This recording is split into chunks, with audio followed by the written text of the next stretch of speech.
Hi friends, welcome to Nithu சமையல். இன்றைக்கி பார்க்க போகிற ரெசிபி உருளைக்கிழங்கு பொரியல். எப்படி செய்யுதுன்னு பார்க்கலாம்.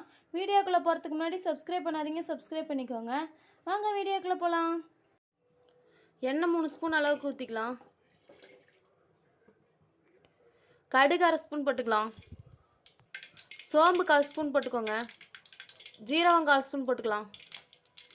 நான் ஒரு பெரிய வெங்காயமாக 2 எடுத்து அரிஞ்சு வச்சுருக்கேன், இதையும் ஆட் பண்ணிக்கலாம். வெங்காயம் நல்லா வணங்கட்டும். வெங்காயம் வணங்கிடுச்சு. இப்போ நம்ம உருளைக்கிழங்கு ஆட் பண்ணிக்கலாம்.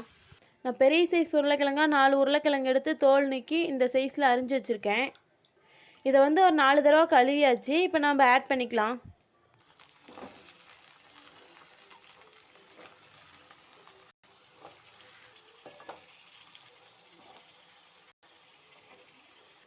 இதை நல்லா எண்ணெயிலேயே நம்ம வணக்கலாம்.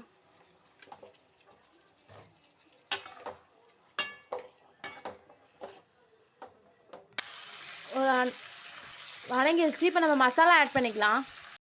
மிளகாய்த்தூள் 1 ஸ்பூன் போட்டுக்கலாம். மஞ்சள் தூள் 1/4 ஸ்பூன் போட்டுக்கலாம். மல்லித்தூள் 1/2 ஸ்பூன் போட்டுக்கலாம். கறி மசாலா தூள் 1 ஸ்பூன் போட்டுக்கலாம். இதை நல்லா இப்போ நம்ம வணங்கிக்கலாம்.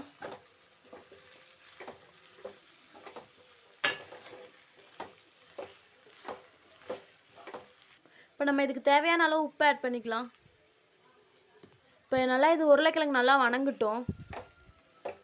உருளைக்கிழங்கு வேக வைக்கிறதுக்கு நம்ம தண்ணி ஊற்றக்கூடாது, தண்ணி ஊற்றாம தான் வேக வைக்கணும்.